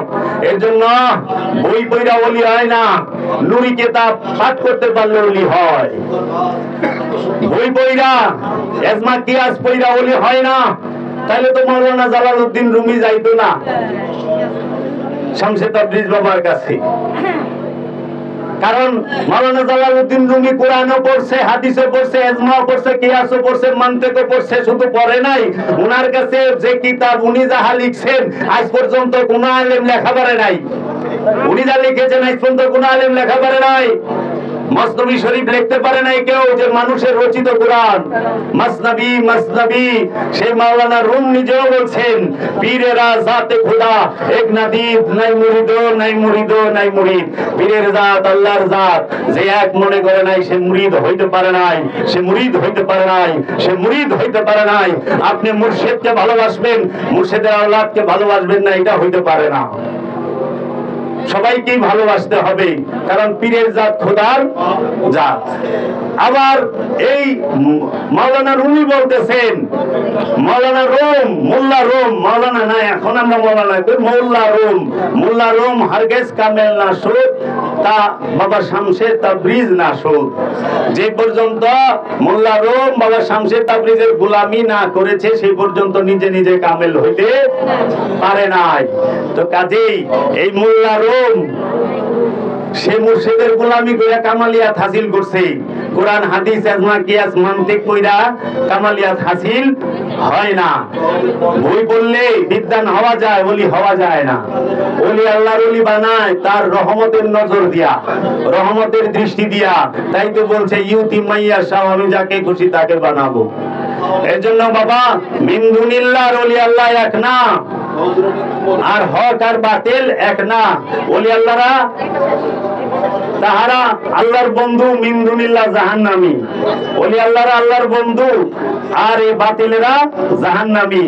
এই অজুহাত দিয়ে সমসাময়িকে যে গান বাজনার অজুহাত দিয়া যে গান বাজনা হয় দরবারে, গান হারাম সারা কোরআনের একটি আয়াত নাই। বাংলার জমিনে না, পৃথিবীর কোন আলেমই দেখাইতে পারবো না গান বাজনা যে হারাম কোরআনে আয়াত আছে, নাই। যেটা নাই দেখাইবো কই থেকে? কোরআনুল মাজিদে সূরা লুকমানের একটা আয়াত আছে, 6 নম্বর আয়াত, আপনারা পড়ে দেখবেন, অমাইয়াশতারি লাহুল হাদিস। তারা বাজে কথা ক্রয় করে, তারা বাজে কথা ক্রয় করে। তো সঙ্গীত তো বাজে কথা না, আর এখানে আছে লাহুল হাদিস, বাজে কথা। সঙ্গীতের আরবি কি? বাংলা কয় সঙ্গীত। সঙ্গীত কিভাবে আইলো? প্রথমে ভজন, ভজনের পরে গীত, গীতের পরে সঙ্গীত। ভজন কি? আমরা যে এই যে নাম ডাকি না, ইয়া বাবা জানু, ইয়া বাবা জানু, ইয়া বাবা জানু, এইটা হলো ভজন। এটার সাথে, এই শব্দের সাথে যখন আপনি সুর যোগ করবেন তখন হবে গীত। ভজনের সাথে সুরকে যুক্ত করলে হয় গীত। এই যে দেখেন না, 3 আলিফ 4 আলিফ লম্বা করে টানে পরে, এইটারে গীত কয়। হ্যাঁ, এটা তখন আর ভজন থাকে না, যেরকম আল্লাহ, এটা ভজন। আর যখন 3 আলিফ টান দেই তখন আসে গীত। ভজনের শব্দের সাথে সুর যুক্ত হইলেই হবে গীত। আর এই শব্দ এবং সুর, এই দুইটার সাথে যখন বাদ্যযন্ত্র যুক্ত হয়, বাজনা যুক্ত হয়, তখন বলে সঙ্গীত। আর এই সঙ্গীতের আরবি হলো গেনা। গেনা, গানের আরবি কি? গেনা। গেনা হারাম, গেনার শব্দটা কোরআনেই নাই। যে কইতাছে গান বাজনা হারাম, ওই মৌলবীরে জিজ্ঞান ঢোলের আরবি কি? কইয়া পারবো না, আমি নিশ্চিত। ঢোলের আরবি কি? হারমোনিয়ামের আরবি কি? হারমোনিয়াম যন্ত্রটা আবিষ্কার করছে জার্মানিরা। এই জার্মানিদের যন্ত্র সৌদি আরবের রসুল কিভাবে নিষেধ করে, হারাম করে? উনার আমলে তো এটা তৈরি হয় নাই। রসুলের জমানায় কি হারমোনিয়ামের জন্ম হয়েছে? হারমোনিয়াম সৃষ্টি হয়েছে? এটা তো আধুনিক যন্ত্র, তো সেইটা হারাম হয় কেমনে? রসুলের জমানায় তো ঢোল আবিষ্কার হয় নাই। ঢোলের আবিষ্কারক বাবা আমির খসরু। বাবা আমির খসরু ঢোল আবিষ্কার করেছেন। তো সেইটা রসুল কিভাবে আর আল্লাহ কিভাবে হারাম করলো? রসুলের সামনে, রসুলের অঞ্চলে যাহা আছে সেই কথাগুলো নিয়েই তো রসুল কোরআনের মধ্যে বলছেন। সেই কোরআনটাকে বোঝার জন্য হাজ্জাজ বিন ইউসুফের আমলে হারাকাত লাগায়া আমাদের মতো মানুষদেরকে বোঝার সুবিধা করে দিছে। হারাকাতের কারণে আমরা কোরআনের আরবি ভাষাটা পড়তে পারি। হারাকাত সরাই দিলে আমাদের পক্ষে সম্ভব না, এই নুক্তা সরাই দিলে আমাদের পক্ষে সম্ভব না, কারণ এই নুক্তা, হারাকাত এগুলো সব হাজ্জাজ বিন ইউসুফ কোরআনের মধ্যে সংযুক্ত করেছে। ও মুসলমান, খবর কই? তাহলে পরে এই ঢোল আবিষ্কার হলে আমির খসরু বাবার এনে মোল্লারা এটা আল্লাহর, আল্লাহ রসুলের কথা কয়ে হারাম করে দিল। এখন ওনারা বলে গান বাজনা হারাম, কিন্তু ইসলামী সঙ্গীত জায়েজ। ইসলামী আবার সঙ্গীত আছে। এখন কত কিছু যে ইসলামী বাইরেছে বোঝাই মুশকিল। ইসলামী টুপি, ইসলামী রুমাল, ইসলামী পাঞ্জাবি এরকম বাইরে যাবো। আর ইসলামী সঙ্গীতও বাইরেছে। সৌদি আরবে হালাল বার খুলছে। হালাল ড্যান্স খেলা খুলছে। ও কারণটা সৌদি আরবে, কারণ ওখানকার গান সব আরবিতে হয়, কোনো গুণা নাই। আরবিতে কইতো আমাদের দেশের মানুষের মনে এইরকম একটা ধারণা আরবিতে গান গাইলে গুণা টুনা হইব না, কারণ আরবি কইতাছে আরবি প্রতি হরফে সোয়াব। আরে আরবি প্রতি হরফে সোয়াব না, আল্লাহর রসুলের প্রতিটা বাণীর প্রতিটা শব্দ পাঠ করলেই সোয়াব। আল্লাহর রসুলের বাণী পাঠ করা সোয়াব। আরবি তো আবু জেহেলও কইছে, কিন্তু রসুলের বাণী আবু জেহেল পড়ে নাই, রসুলের বাণী আবু জেহেল স্বীকার করে নাই। বাবারা জানো, বাবার কালাম পড়বেন সোয়াব হবে, কারণ আল্লাহর ওলির মুখের জবানের বাণী। ওয়াহাবি গোটরায় লাভ নাই তো, যত আঘাত তত প্রতিবাদ। যত আঘাত হবে তার 3 গুণ না 10 গুণ বেশি প্রতিবাদ করতে হবে। তখন যায় যে হ্যাঁ আমরাও কম না, আমরাও ছাড়ার লোক না। তো কাজেই বাবা এই ওলি আল্লাহদের এই গান বাজনার দোহাই দিয়া মাজারগুলোকে অ্যাটাক করা হচ্ছে এবং মাজারে সেজদা দেওয়া এইটা নিয়ে বিতর্ক তৈরি করা হচ্ছে। মাজারে সেজদা দেওয়া, আল্লাহর ওলিকে তাজিম করা, এটা ইসলাম এবং কোরআনের ভেতরেই আছে। কারণ এই তাজিম আজকে থেকে না, এই তাজিমের হুকুমটা আল্লাহ দিয়ে দিছে। বাবা দেখেন, এই তাজিমের হুকুমটা আল্লাহ নিজেই দিয়ে দিছে। আল্লাহ রাব্বুল আলামিন বলছেন তোমরা আদমকে সেজদা করো, উসজুদু লি আদামা ফাসাজাদু, সবাই সেজদা দিল ইল্লা ইবলিস, ইবলিস দিল না। ইবলিস সে কি? কানা মিনাল জিন, সূরা কাহাফ আয়াত নাম্বার 50। ইবলিস যে জিন হইতে, এটার দলিল হলো সূরা কাহাফের 50 নম্বর আয়াতে কানা মিনাল জিন, জিন থেকে সে আসছে। জিনের কলুষিত রূপকে বলা হয় ইবলিস, জিনের কলুষিত রূপকে বলা হয় শয়তান, জিনের কলুষিত রূপকে বলা হয় মারদুদ খান্নাস। আর এই সবাই আল্লাহর পূজাও করে না, রসুলের পূজাও করে না, ওলির পূজাও করে না, পরে হলো জিনের পূজা। আর এই জিন কি অহনে কইলে আপনারাও মানবেন কিনা সন্দেহ আছে, কারণ যখন কই আমি খারাপ তখন আর ভালো লাগে না। যখন গান গাই ভবের নাট্যশালায় মানুষ চেনা দেয় তখন কি ভালো লাগে, আরে মানুষ চিনলাম না। কিন্তু যখন বলে ভবের নাট্যশালায় নিজেকে চেনা দেয় তখন আর ভালো লাগে না, কারণ নিজের উপরে আইছে তো। এই জন্য জিন কখনোই আড়ালে বিড়ালে থাকে না, শূন্যে থাকে না। জিন দিয়েই বোঝায় মানুষ পাওয়া কম, জিনই বেশি ঘুরবার লইছে। মাজার টাজার যে ভাঙবার হয় না, এটি সবই জিন জাতি। তাও আবার জিন জাতি কি? ওই যে কানা মিনাল জিন, ইবলিস কানা মিনাল জিন, ইবলিস জিন হইতে আগত। এই জিনের কলুষিত যে ইবলিসি রূপ, এইটি হইল এই মাজার ভাঙনেওয়ালা এই তৌহিদি জনতার নামে যারা আছেন এরা। তো কাজেই এই কলুষিত জিন যেগুলা, এই জিন জাতির কাম কি? মারামারি করা। ফেরেশতারা কইছেন আল্লাহ তুমি কি তাদের তৈরি করবা যারা কিলাকিলি করে, যারা গুতাগুতি করে, যারা রক্তপাত ঝরায়, যারা এই বিভিন্ন অপকর্মে লিপ্ত? তাহলে দেখেন মারামারি কারা করে?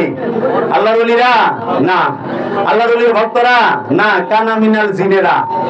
এই কানা মিনাল জিন যারা, এরা মারামারি করব, আইব মারামারি করব, ভাঙচুর করব, কাছে পাইলে আপনাকে পিটাইবো, রক্তপাতও করব। তারপরে কইব তোমরা ফেসাদ করতেছ, আল্লাহ যখন জিজ্ঞাসা এই ফেসাদ করো, ফেসাদ করে না, তখন না আমরা তো ফেসাদ করি না, আমরা দিন প্রতিষ্ঠা করতেছি। আর ছিলাম দিনের দাওয়াত দিবার, লেগে গেছে মারামারি। আল্লাহ আমরা কিন্তু দিনের দাওয়াত দিতে আসছিলাম, কিন্তু এরা এসকে ঠেলায়, জোশে ঠেলায় আমরা মুরগি চুরি করে লয়ে গেছি, আমরা ছাগল চুরি করে লয়ে গেছি, গরু চুরি করে লয়ে গেছি, মোষ চুরি করে লয়ে গেছে।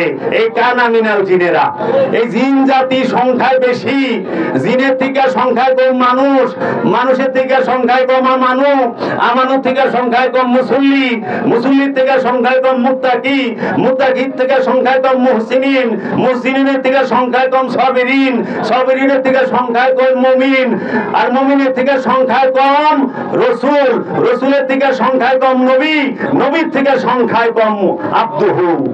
বুঝছেন? এর জন্য কানা মিনাল জিনেরা আয়েশা এই তৌহিদি জনতার নাম দিয়া, জনতা কোনদিন তৌহিদের হয়? জনতা হয় শয়তানের। তৌহিদের বাসী যারা, তারা হইল আল্লাহর ওলি। কারণ জনতার লোকে শয়তান থাকে, জনতা তো যার নামে শয়তান আছে সে তো তৌহিদে নাই। তৌহিদে কে থাকে?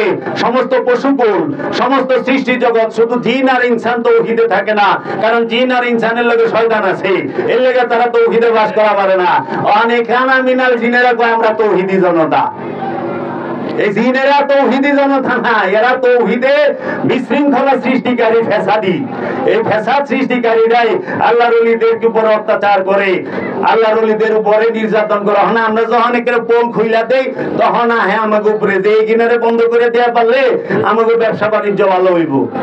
এর জন্য তারা আমাদেরকে হত্যা করার জন্য ঘুরে ফিরে, তারা আমাদেরকে সমূল উৎপাদন করার জন্য ঘুরে ফিরে, কিন্তু কোনো লাভ নাই। আমার তো জানু মাওলা আছে, আমার বাবা জাহাঙ্গীর আছে।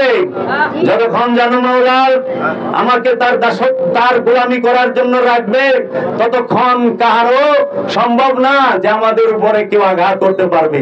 যখন জানু মাওলার আমাদের দিয়ে গোলামি করানো শেষ, একটা উসিলাটা সে নিয়ে যাইব। এর জন্য আমরা হামলা মামলা ভয় পাই না গো, কারণ আমরা যে হুসাইনি, আমরা যে মাওলা হুসাইনের প্রেমিক। আল্লাহর ওলিরা মাওলা হুসাইনের ঘরানা, আল্লাহর ওলিরা মাওলা হুসাইনের আওলাদদের নূর নিয়ে বসে আছেন। বড় পীর তিনি আল্লাহর ওলি, তিনি মাওলা হুসাইনের ডাইরেক্ট বংশ, মাওলা হাসানের ডাইরেক্ট বংশ, খাজা বাবা মাওলা হুসাইন হাসানের ডাইরেক্ট বংশ। তাই বাবারা, আমাদের যখন এই কানা মিনাল জিনেরা, এই আবু জেহেল নমরুদ ফেরাউনের বংশরা, এই শয়তানের চেলারা যখন আমাদের হাত পা কাটতে আসে, তখন আমাদের মনে পড়ে মাওলা আব্বাসের কথা। কারণ মাওলা আব্বাস ইমাম হুসাইন আলাইহিস সালাতু ওয়াস সালামের মতো হকের সাথে থাকতে গিয়ে, সত্যের সাথে থাকতে গিয়ে, ন্যায়ের সাথে থাকতে গিয়ে তিনি তার হাত কেটে দিয়েছেন, তিনি তার হাত দিয়া দিছে। কারণ মাওলা হুসাইনের সাথে মাওলা আব্বাস দাঁড়ায় ছিল কারবালায়, 33,000 এজিদের সৈন্য দাঁড়ায় ছিল, এই বাতিলেরা দাঁড়ায় ছিল সত্যকে কেটে ফেলবে। তাই সত্যের সাথে থাকলে হাত কাটা যায়, সত্যের সাথে থাকলে মাওলা আব্বাসের পা দুইটাও কাটা যায়। সত্যের সাথে থাকলে যেই সত্যবাণী মুখ দিয়া কইবেন, সেই মুখের মধ্যে মাওলা আব্বাসের মতো কূপ খাইতে হবে। মাওলা আব্বাস তাকে যখন বিবি সাকিনার জন্য একটু পানি নিয়ে যাইতেছিল, মশককে বইরা মুখ দিয়া দাঁত দিয়া কামড়টা ধরছিল, ওই মুখটার মধ্যে কূপ দিছে, দুইটা ঠোঁট কাইটা পড়ে গেছে। তখন ডাক দিছে, ইয়া মাওলা হুসাইন, ইয়া মাওলা হুসাইন।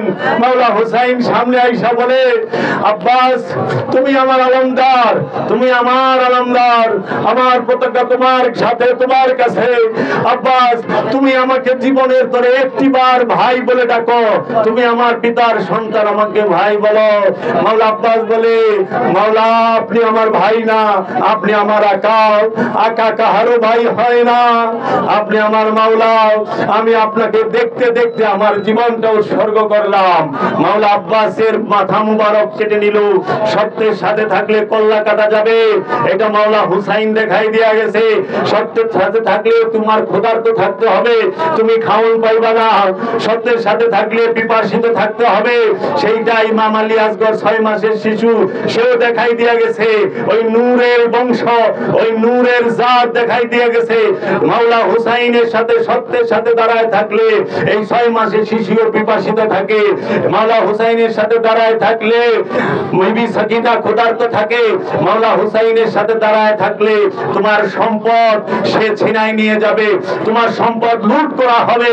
তাই কারবালার প্রান্তরে মাওলা হুসাইনকে শাহাদাতের পরে এজিদের বাহিনী মাওলা হুসাইনের তাবু লুট করে, ওইখানকার সম্পদ লুট করে। মাওলা হুসাইনের মেয়ে বিবি সাকিনার কানে একটি দুল ছিল, ওই দুলটারে থাপা দিয়া ছিঁড়া, কানের লতিটা ছিঁড়া ভালায়, রক্ত জড়ায়, সম্পদের লুট হবে। শুধু সম্পদ না, মাওলা হুসাইনের সাথে, সত্যের সাথে থাকলে তোমাদের মাথার নেকাব, মাথার পর্দা ছিনায় নেওয়া হবে, তোমাদেরকে বাজারে রশি দিয়া বাইন্দা ঘোরানো হবে, তোমাদেরকে পাথর মারা হবে যদি তোমরা সত্যের সাথে থাকো। সত্যের সাথে থাকলে পাথরের আঘাত খাইতে হয়, সত্যের সাথে থাকলে বাজারে বাজারে লাঞ্ছিত বেজ্জতি করে, সত্যের সাথে থাকলে ভণ্ড বলতে বলে, জাদুগির বলে, সত্যের সাথে থাকলে বলে এগুলো খারাপ। তাই বাবারা আমরা জানি সত্যের সাথে থাকতে গেলে বহুত কষ্ট, কিন্তু মাওলা হুসাইনের বংশ আমাদেরকে সেই শিক্ষা দিচ্ছে। হয়েছে কারবালার মাধ্যমে, যে সত্যের সাথে থাইকো, চাই তোমাদের ইজ্জত যদি নিলামে পড়ে ভয় পায় না, আমি মাওলা হুসাইন আছি, আমি মাওলা হুসাইন আছি। তাই তোমরা দেখো বাবা, যখন মাওলা হুসাইন কারবালার মাঠে দাঁড়ায় রয়েছে, যখন মাওলা হুসাইন কারবালার মাঠে দাঁড়ায় রয়েছে, মাওলা হুসাইন তাকায় তাকায় দেখতেছে যে আমার সঙ্গী যারা তাদের কি হাল। মাওলা হুসাইনের মেয়ে বিবি সাকিনার মাথার ওড়না, মাওলা হুসাইনের স্ত্রী মা রুবাবের মাথার কাপড়, মাথার পর্দা, মাওলা হুসাইনের বোন বিবি জয়নবের মাথার কাপড় ছিনিয়ে নেওয়া হয়েছিল। তখন মা ফাতেমার কন্যা মাওলা হুসাইনের বোন মা জয়নব বলেছিলেন, তোমরা তোমাদের চুলগুলো তো বড়, তোমাদের চুলগুলো তোমরা সামনে দাও, তোমাদের চুলগুলো তোমরা সামনে দাও। তাই মা ফাতেমার মেয়ে মা জয়নব মাওলা হুসাইনের বোন, তিনি বললেন, যখন সকলের মাথার কাপড় এজিদ বাহিনী ছিনিয়ে নিল, তখন বলল, তোমাদের চুলগুলো তো বড়, পিছনের চুলগুলো সামনে দিয়ে দাও। কুফাবাসী আমাকে চেহারা দেখবো না, আমাকে চেহারা দেখবো না, আমাকে পাথর মারতাছে, কুফাবাসী আমাকে চেহারা দেখবো না। একজন এই সময় আসছে যে তাদেরকে তো বলে না এটি নূরের জাত, নূরের বংশকে কুমড়ে রশি দিয়া বাইন্দা লই আইছে, উটের পিঠের মধ্যে বিনা কুরসিতে বিনা গদিতে বসাইছে, এই কষ্ট দিছে। বল্লমের আগার মধ্যে মাওলা হুসাইনের মাথা মুবারক ধরে বিন্দায়া লই আইছে, উঁচা কইরা দেখাইছে বাগির দেহ, বাগির কল্লা কাইটা লই আইছি। আর মাওলা হুসাইনের মাথা মুবারক যখন সামনে যায়, একজন কুফার লোক দেখা চিনে আয়েশা মা জাইনাবকে বলে, আসসালামু আলাইকুম ইয়া আহলে বাইত আলে রাসূল। তখন মা জাইনাব বলে, ও বাবা তুমি কে? এই সব কুফার মানুষ আমাদেরকে পাথর মারতাছে, তুমি আমাদেরকে সালাম দিচ্ছ। তখন সে বলে, মাগো আমি সেই হতভাগা, কোন এক সময় আমি মদিনায় আল্লাহর রাসূলের দরবারে যাওয়া আসা করতাম, আমি আপনাদেরকে চিনি, আপনারা যে নূরের বংশ, নূরের জাত। এই সত্যের সাথে থাকলে বাবা দুঃখ কষ্ট থাকবেই। এই দুঃখ কষ্ট যে আমার গলার মালা, এই দুঃখ কষ্ট আমার গলার মালা, জান্নাত জাহান্নাম আমার গলার মালা। যদি সেই জাহান্নামে আমি আমার মুর্শিদরে পাই, আমার মুর্শিদ যদি আমার সাথে, আমারে যদি মুর্শিদ জাহান্নামও রাখে, ওই জাহান্নামটা আমার লেগে গলার মালা। আমার কাছে ওই জান্নাতের মেওয়া এটা তুচ্ছ যদি মুর্শিদ আমার সাথে না থাকে। আমি মুর্শিদ চাই। আমি জান শরীফ শাহ শরীফ বাবার দরবারে আইছি, মেলা দেখা ওয়াজ মাহফিল শুই নাই, শান্ত নয়। আমি জানু মাওলার দিদার চাই। আমি যদি জানু মাওলার দিদার না পাই, সবচেয়ে বড় দুঃখ আমার। মাওলা আমি এইবার আইলাম, এইবারে তোমারে আমি দেখলাম না সশরীরে, তুমি দয়া করে আমাকে দেখা দিও। তাই মাওলা হুসাইনের বংশ শেষ মুহূর্তে দেখায় গেছে, দিনকে বাঁচাইতে হইলে তোমাকে কি করতে হবে? তোমার সন্তানকে শহীদ করায় দিতে হবে। তাও দিনকে তুমি মরতে দিও না, দিনকে তুমি ঢাকতে দিও না, বাতিলের সাথে তুমি হাত মিলাও না। তুমি তোমার মুর্শিদের কদম ছাইরা কখনো ভয়ে দূরে সইরা থাইকো না। আরে 20 বছর পর হইলে মারা যাইবা, আজকে যদি মুর্শিদের জন্য আমার জীবন যায়, আমার জীবন ধন্য, চিরকাল আমি অমর হয়ে থাকবো যে মুর্শিদকে মহব্বত করে মরে গেছে, মুর্শিদের মহব্বতে মরছে। মরণ তো কত ভাবে হয়, তাতে কি হয়েছে? তো তাই বাবারা, এই সত্যের সাথে থাকলে সব সময় আপনার মনে রাখতে হবে, আপনার স্ত্রীকে, আপনার মেয়েকে বাজারে উঠানো হবে। মাওলা হুসাইনের মেয়ে কি স্ত্রীকে বাজারে উঠায় নাই এজিদের দল? এজিদ কি হিন্দু ছিল? এজিদ কি বৌদ্ধ ছিল? এজিদ কি ইহুদি খ্রিস্টান ছিল? এজিদ কি তাও ধর্ম, মন ধর্ম, হিন্দু ধর্মের অনুসারী ছিল? না, এজিদও সেই মুনাফেক মুসলমান ছিল। এজিদের সৈন্যরাও মুনাফেক মুসলমান ছিল। তাই এই মুনাফেক মুসলমানেরা সব সময় লেবাস দইরা আল্লাহর প্রেমিকদেরকে, আল্লাহর রাসূলের প্রেমিকদের প্রেমিকদেরকে, আল্লাহ রসুলের বংশের প্রেমিকদেরকে ধোঁকা দেবে। তাই আপনারা লেবাস দেখা ধোঁকায় পড়েন না, আপনারা লেবাস দেখা ধোঁকায় পড়েন না। যেখানেই বলবে আমরা মাজার এবং আল্লাহর ওলির দরবারে আক্রমণ করতে যাব, সেইখানে প্রতিরোধ গড়ে তুলতে হবে, কারণ নিজের পাশে দাঁড়াইতে হবে। এখন অন্যায় আপনার পাশে দাঁড়াইব সেই দিন আমাদের এখন না। তাই মাওলা হুসাইন কিন্তু কাউরে চিঠি পাঠায় নাই। মাওলা হুসাইন কিন্তু আব্দুল্লাহ ইবনে জুবাইর রে চিঠি পাঠাইতে পারত, মক্কা থেকে আপনি সৈন্যের কাফেলা দেন, আমি আপনার সাহায্য চাই না। মাওলা হুসাইন একাই লড়ছে। এর জন্য আমার অবস্থান থেকে আমি লড়বো। আমার মুর্শিদের আজকে আমি মাথা নত করি মুর্শিদের পায়ে। এটা তাজিমি সেজদা, এটা সম্মানের সেজদা, এটা তাবুদের সেজদা না, দাসত্বের সেজদা না। দাসত্বের সেজদা হইল ইচ্ছার মাথাকে নত করা, দাসত্বের সেজদা হইল অনুভূতির মাথাকে নত করা, দাসত্বের সেজদা হইল মুর্শিদের কাছে জ্ঞানের মাথাকে নত করা, মুর্শিদের কাছে ইচ্ছার মাথা, জ্ঞানের মাথা, মুর্শিদের কাছে চাওয়া পাওয়ার সমস্ত মাথাগুলো নত করার নাম হলো দাসত্বের সেজদা। ওইটা তো আমরা করতেই পারি না। কিভাবে করব? কারণ আমরা মুর্শিদের কথা শুনি না, ওয়াজ শুনি কিন্তু কথা মানি না। তাহলে না মানলে সেজদা হইলো? তাহলে মাথা তো নত করা যায়। আপনারা বাঁশ দিয়ে বাইরে জোর করে মাথা নত বন্ধ করা পারবেন, হৃদয়টা যে দয়ালে দিয়া থুইছি এটা কেমনে সরাইবেন? আমি তো কোনোদিন ওই কাঠের চকিরে আসন মনে করি না, ওইটা অনুষ্ঠান। কাঠের চকিতে আমার মুর্শিদায় জীবনে একদিন বইছে, কাঠের চেয়ারে আমার মুর্শিদায় জীবনে একদিন বইছে। আমি তো সেই আসনকে ভালোবাসি যে আসনে আমার মুর্শিদ চিরকাল অনন্তকাল থাকবে। সেইটা আমার অন্তর, আমার কলব, আমার নফস, আমার মুর্শিদের নূরের মাঝে ফানা করব। আমার অন্তরকে আমার মুর্শিদের জন্য আসন তৈরি করব। আমার মনের মন্দিরে আমার দেবতা হবে আমার মুর্শিদ, আমার মুর্শিদ হবে আমার মন মন্দিরের দেবতা। আমি সেই হৃদয়ে বসায়া আমি তাকে সব সময় ভালোবাসবো। তাই আমি মনে করি এই মানুষের হৃদয় হইল মুর্শিদের হাকিকি আসন। আর চকি, কাঠের চকি কিংবা স্বর্ণের চেয়ার যেটাই হোক, সেটা মুর্শিদের মেজাজি আসন। সেইখানে মুর্শিদ একদিন বসছে, আর আমার অন্তরে মরণের পরে ইহকাল পরকাল সর্বখানেই থাকবো। তাই বাবারা, এই ওয়াহাবিরা যা করতে পারে করুক, কিন্তু আমরা সজাগ থাকবো। আমরা সেই সুযোগ দেব না ওয়াহাবিদেরকে। আর আমরা আজকে যে কথাটা বললাম, আমার আলোচনা আছে মিন দুনিল্লাহর ওলি আল্লাহ নিয়ে। আপনারা দেখবেন সে যেইখানে এই কথা বলবে সঙ্গে সঙ্গে প্রতিবাদ করবেন। মিন দুনিল্লাহ কখনোই ওলি না, আর ওলি কখনো মিন দুনিল্লাহ না। আল্লাহ এবং আল্লাহর রসুল এক। আল্লাহর হাত আল্লাহর রসুলের হাত, আল্লাহর রসুলের হাতই আল্লাহর হাত। রসুল কঙ্কর নিক্ষেপ করছে, আল্লাহ কইছে আমি নিক্ষেপ করছি। তাইলে আল্লাহর আল্লাহর রসুল এক। ওয়ায়ুরিদুনা ইউফারিকু বাইনাল্লাহি ওয়া রাসূলিহি উলাইকা হুমুল কাফিরুনা হাক্কা। যারা আল্লাহ এবং আল্লাহর রসুলের মধ্যে মনে মনে ইচ্ছা করে আল্লাহ আলাদা রসুল আলাদা, তারাই হলো 100% কাফের, হাক্কা কাফের। তাই বাবা লালন সাইজি বলেছেন, যিনি মুর্শিদ তিনি রসুল, ইহাতে নাই কোনো ভুল, খোদাও সে হয়। ইহা লালনে না কয় গো, কোরআনে কয়, কোরআনে কয়, কোরআনে কয়। সূরা নিসার 150-51 নম্বর আয়াত। এই কোরআনের মহকাম আয়াতগুলি এই ওয়াহাবীরা গোপন করে, আড়াল করে।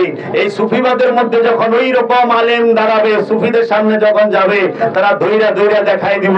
তাই আমি দাইমি সালাত নিয়ে যখন গবেষণা করি, তো আমি লিখছি যে দাইমি সালাত নিয়ে লালন বাবা জান কিছু বলছে কিনা। ওই বাবা দেখি কালাম করে দিছে, না পড়িলে দাইমি নামাজ সে কি রাজি হয়, কোথায় সেজদা কোথায় খোদা করেছো সদাই।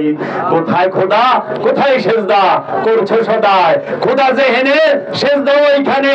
খোদা যদি আসমানে থাকে সেজদা আসমানে দিবা, খোদা যদি জমিনে থাকে সেজদা জমিনে দিবা, খোদা যদি হৃদয়ে থাকে সেজদাও হৃদয়েই দিবা। তাহলে মুর্শিদের মধ্যে খোদা আছে, তাই মুর্শিদের কদমে সেজদা দিই। মুর্শিদের মাধ্যমে আল্লাহকে সেজদা দেই। আল্লাহকে সেজদা করতে হলে যেরকম কাবারে সেজদা করতে হয়, কাবা তো আল্লাহ না, কাবাও তো একটা মেজাজি, কাবা মেজাজি ঘর, আল্লাহর ঘর, ইট পাথরের তৈরি, তার মধ্যে 200 কি 300 কিলো স্বর্ণের একটা দরজাও আছে কাবা শরীফের। তা আল্লাহকে সেজদা করতে গেলে কাবাকে সেজদা দিতে হয় না? এটা তো আনুষ্ঠানিকতায়। আর হাকিকতে আল্লাহকে যদি কেউ সেজদা দিতে হয়, আল্লাহর রাসূলের কাছে আর আল্লাহর ওলির কাছে সেজদা দিতে হবে। তাই মাজারে এবং ওলিরে সেজদা করা কোনোদিনও শিরক না।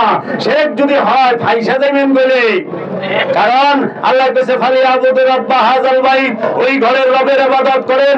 ওই ঘরের ইবাদত তো করতে কয় নাই, আল্লাহ তো কয় না ওই ঘরকে সেজদা করেন, আল্লাহ কইছে ওই ঘরের রবকে সেজদা করেন, ওই ঘরের রবের ইবাদত করেন। তাই ওই ঘরের রবকে যদি সেজদা করতে হয়, ঘরটারও সেজদা করতে হবে।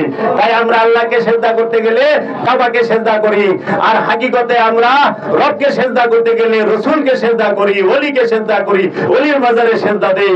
ওলির মাজারে সেজদা দেওয়া কোনোদিনও শিরক না, বরঞ্চ শিরক ভঞ্জনকারী। কারণ আমরা এখানে সব সময় বলি যে আল্লাহর চেহারা ওলির মধ্যেই ফুটে রয়েছে। তাই বাবা আমরা যেন বিভ্রান্তিতে না পড়ি। আমি অনেক সময় নিলাম, ভুল বেদবি মার্জনা করবেন। আমরা চাই যে সুফিবাদ এই বাংলার জমিনে এই সুরেশ্বর দরবার থেকেই ছড়িয়ে পড়ুক, সুরেশ্বরের ঘরানা থেকেই ছড়িয়ে পড়ুক। এই কথা বলে আমি আমার মুর্শিদের কদমে ভক্তি ও চুম্বন রেখে, দয়ালের কদমে ভক্তি ও চুম্বন করে রাখলাম। আসসালামু আলাইকুম। চমৎকার কথা শুনলাম এতক্ষণ কাজী জাবের আহমেদ জাহাঙ্গীর আল সুরেশ্বরী চমৎকার আলোচনা করেছেন। আমি যতটুকু আশা করেছিলাম তার চেয়ে অনেক ভালো আলোচনা করেছেন। এই যে বর্তমান সময় এই যে সুফিবাদের উপর আক্রমণ হচ্ছে, এই যে সুফিবাদের আনুষ্ঠানিকতাকে মুছে দেওয়ার চেষ্টা, এটা কিন্তু সুফি আনুষ্ঠানিকতা না, সুফি দর্শনকে হত্যার চেষ্টা করা হচ্ছে। এবং সুফি দর্শনকে নিশ্চিহ্ন করার চেষ্টা হচ্ছে। এরকম চেষ্টা অনেক আগে হয়েছে, কিন্তু তারা সফল কাম করতে পারেনি।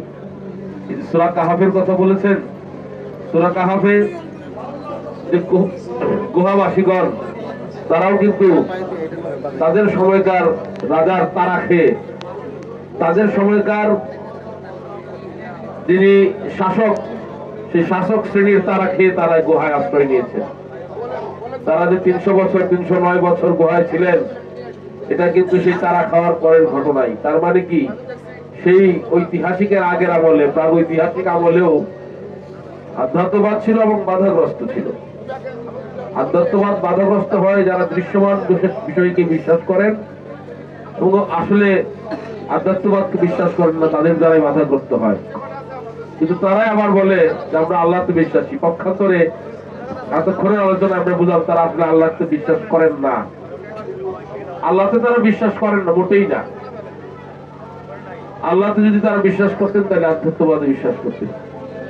আজকের এই সময়ে সুফিবাদ যে বাধাগ্রস্ত হচ্ছে, এর জন্য আমাদের করণীয় কি? আমাদের করণীয় হচ্ছে শেষ কথাগুলো যিনি বললেন, এই কথার মধ্যেই সব কথা লোকে আছে। আমাদের করণীয় আমাদের সর্বোচ্চ ত্যাগ, প্রয়োজনে সর্বোচ্চ ত্যাগ করার জন্য আমাদের প্রস্তুত থাকতে হবে। সমস্ত কিছু দিয়ে, জীবন দিয়ে, যৌবন দিয়ে, আমাদের সমস্ত কিছু দিয়ে কারাবরণ করে, এমনকি জীবন দেওয়ার উদাহরণ তিনি টেনেছেন। কেন বলেছেন? এটাই ইসলাম জিন্দা হতা হে হার কারবালা কি বাদ। প্রতিটা কারবালার পরে ইসলামের জয় হয়, ইসলাম জীবিত হয়ে ওঠে, জাগ্রত হয়ে ওঠে।